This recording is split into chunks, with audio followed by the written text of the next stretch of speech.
personnel, and I'm not trying to fault them either. Explain how she was informed incorrectly to me, because I'm not believing that for one moment. Well, you don't have to believe it, but what I'm saying is that when she went there, that she said, well, if you used your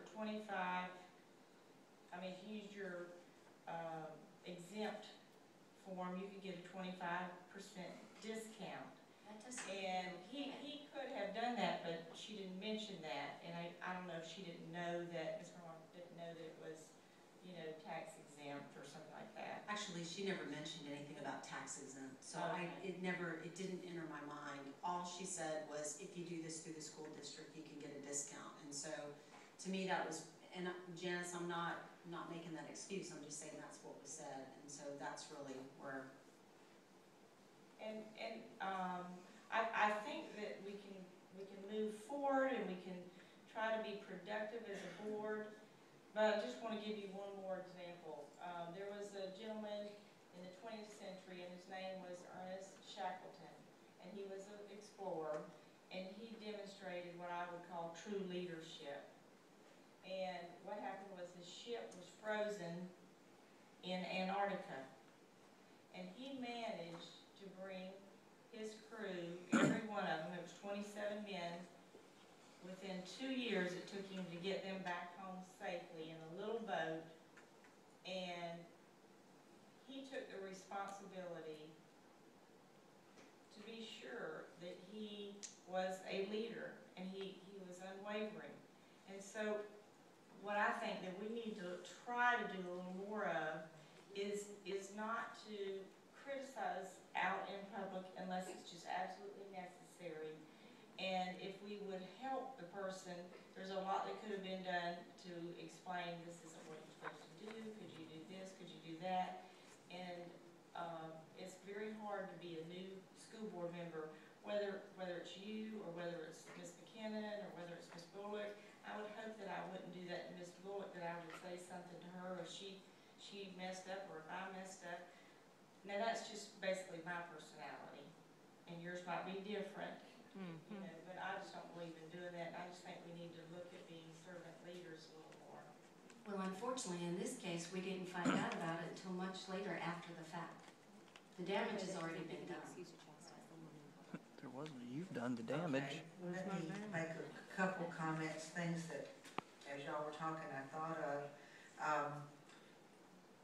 I keep hearing about the tax exempt number and the 25% discount, but as of today, we received word that, from what I understand,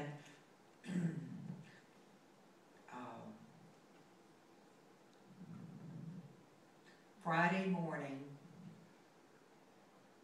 Mrs. Carr was contacted by one of our employees at the direction of Mr. Van Zandt, and told her that he was rescinding the contract for the room rental. And apparently this lady was going to be out of the office Friday and Monday. And so today we received an email, I believe it was an email, wasn't it, girls? That the contract has formally, we have it in writing, the contract has been formally rescinded.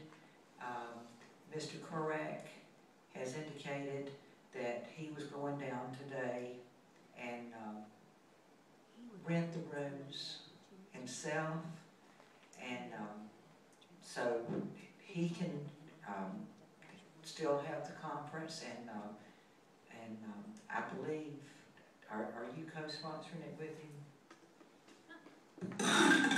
Sorry. You I meant you individually. Yes. Okay. And as I told Mr. Van Zandt 2 weeks ago, that's fine and good. If you wanted to co-sponsor it individually,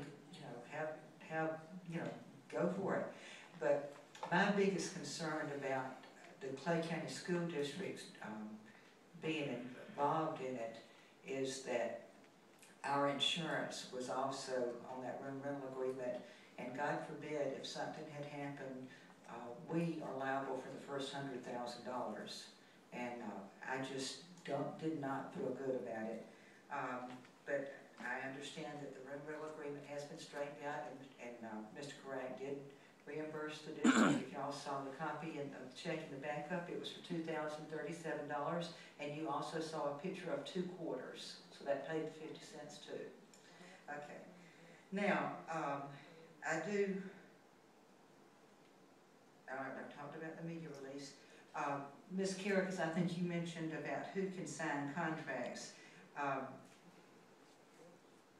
I've been really had some confusion about that,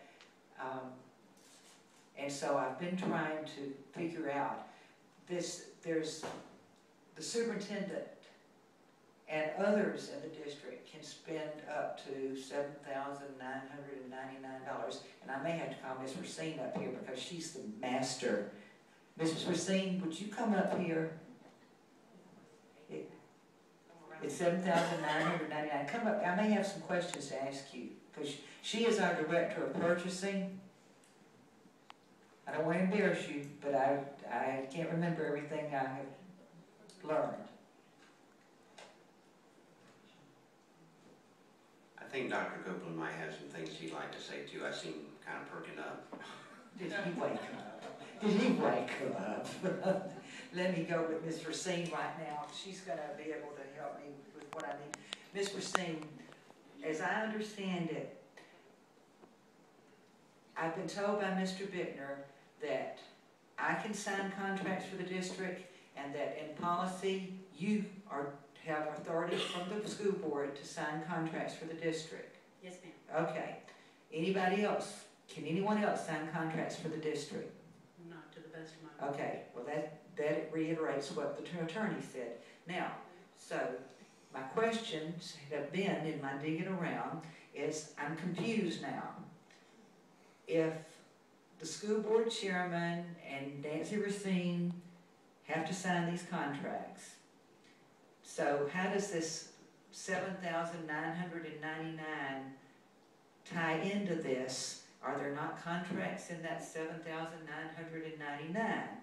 So you were very gracious when I picked your brain today to tell me